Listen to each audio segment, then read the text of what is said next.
fuel. It's breakfast time. So it's a week, nearly, after the race, or after the race weekend, because we both raced on Saturday and Sunday. I'm gonna go first, because you did a lot of racing. Our Pro Doubles. Yep. And then I had a female relay, and then a open doubles on the Sunday. It's a lot of racing. It was a lot of racing. I was very nervous going in, wary of the volume. But I think overall, it was a very successful weekend. Body held up, kind of physically, like muscular and things like that, but tired. Yeah. Tiredness hit, so yeah. Yeah, that I feel you on that one. So I did our women's pro doubles on the Saturday, and then open solo on the Sunday. And yeah, same, like body, like muscles and everything, like everything's moving, everything's functioning. But I think doing 2 races back to back, like the central nervous system fatigue is definitely there. Focus for today, we're going to talk about our women's pro doubles race. Do you want to talk about how the running started? Yes, we went out quite fast. Yes.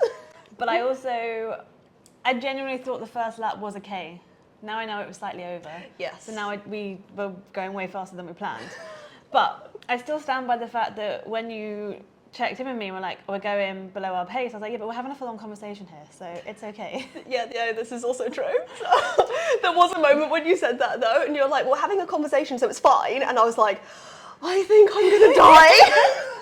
I was like, all right, lock in. I went back and looked at my heart rate data. The first 5 to 10 minutes of the race, I went up to 202. Oh, okay. I've never hit that in a race, I think, ever. I didn't go above 197, so. Oh, so you said the right side of 200, we're all good. Okay, so yeah, first run we went out hot.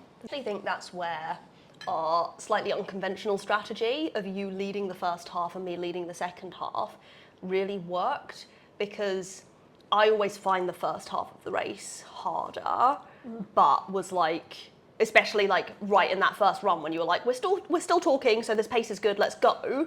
So then mentally I was like, okay, I've just got to dig in and stick with Amy, because I can't let her down here. It was way above our target pace. Like, we'd set a target pace of 4:30. I think we came in at 4:20, and we know that the first run was about 1.2 kilometers. So yeah, run 1 we went out quite hard, but then I think after that we settled in. I'm actually really proud of our ski. So our strategy was to do 40 seconds each, because the transitions are quite quick, and so really just use it to go as hard as we could in those 40 seconds. We're both fairly strong on the ergs, so we knew that for both the ski and the row, we had an opportunity of using those to make up as much time as possible. We nearly won the ski. Yeah, we nearly won the ski. There was a bit of confusion at the start with Elaine. This was another bit where we kind of just used our brains and was like, well, we know they start from the far end. Keep running to the far end until someone stops us. I'm sure we did. I don't think they actually wanted us to go there. We had no idea where we were going, so. Once we got in and we started moving, it was fine. I was pretty happy with. Yeah, I think the sled moved fine. Don't think there were any issues. Yeah, no. So that was an easy one, moved on.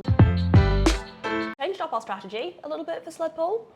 Previous doubles, we did half length each, and we transitioned. For this one, we decided to do a full length.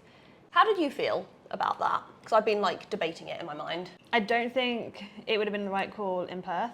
My strength for the sled pull has come on a lot. One of the reasons why you started the sled pull last time and I finished, because the second half is slightly easier. Rope management is slightly, you can put, whoever's leading first can put the rope wherever they want and not have to think about the other person. You can just do it as if you're doing a solo.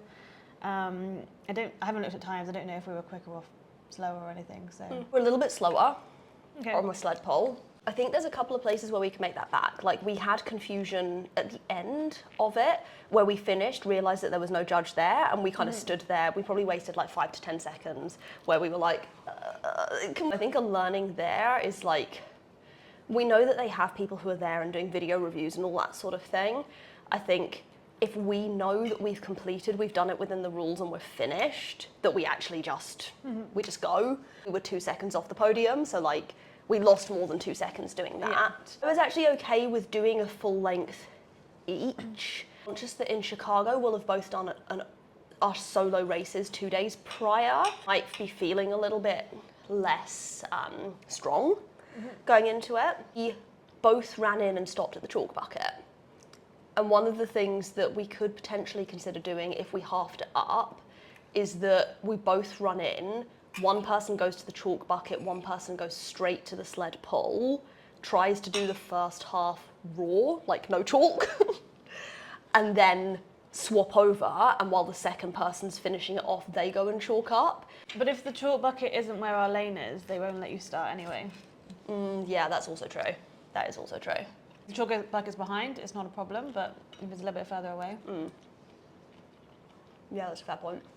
Pull, done. Burpees. This is where I just started to get a stitch, and I've not had one in years and years of racing, run races, Hyroxes, just not had one. I think it completely threw me. Yeah. Yeah, I've never really known you like have a stitch midway through a race before.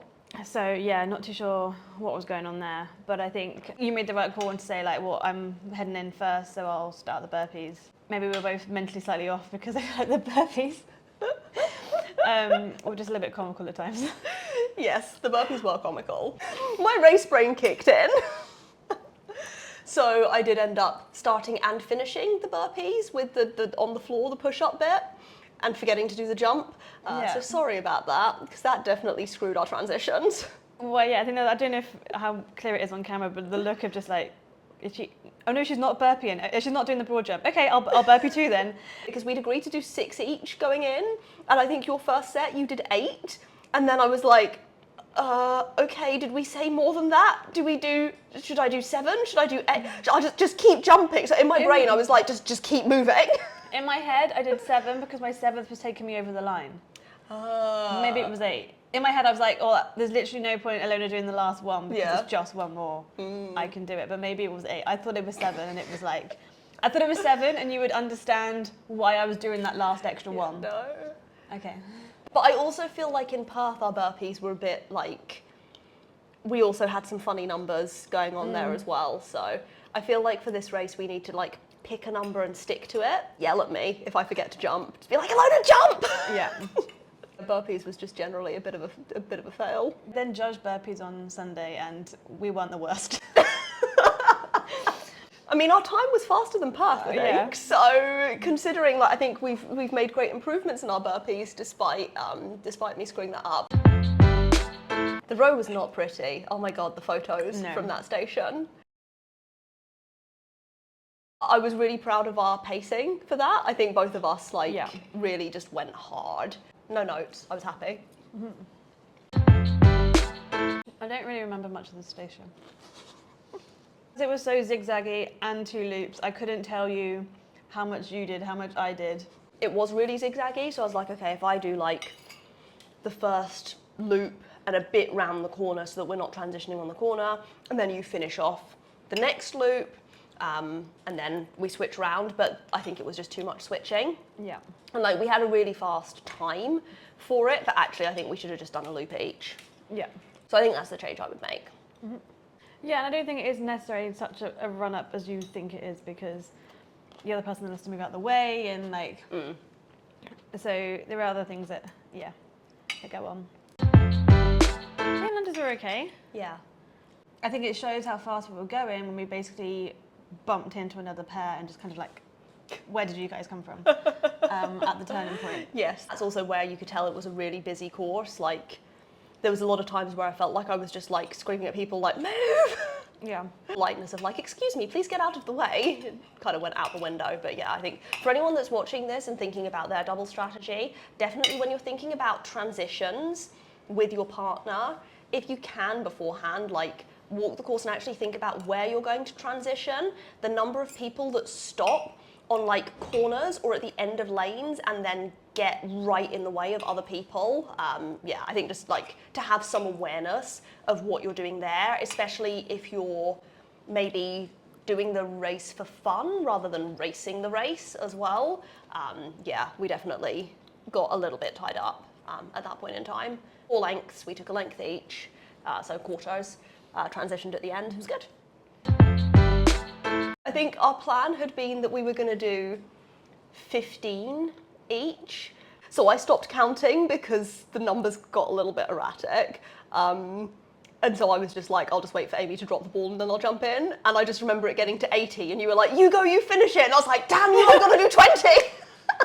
No, but I had done 15 to get to 80.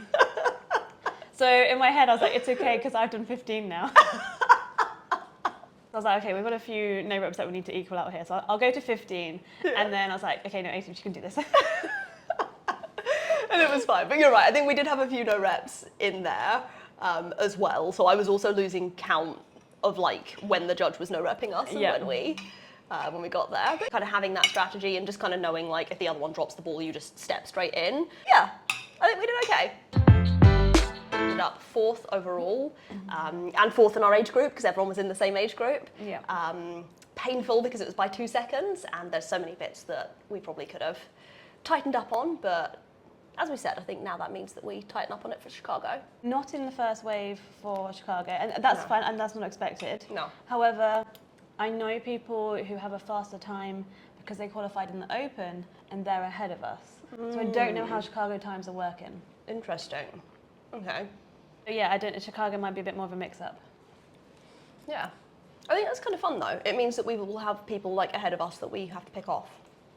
We've got some bits to work on in terms of like communication and breakdown of things, but actually I like our strategy. I think it was a winning one for us. And yeah, watch this space. Chicago, sub 65. Because I think pressure was what's caused my stitch, so no pressure. Okay, no pressure. No pressure. We're just No gonna goals, go. no goals, We're no gonna goals. run. We're gonna have our best race.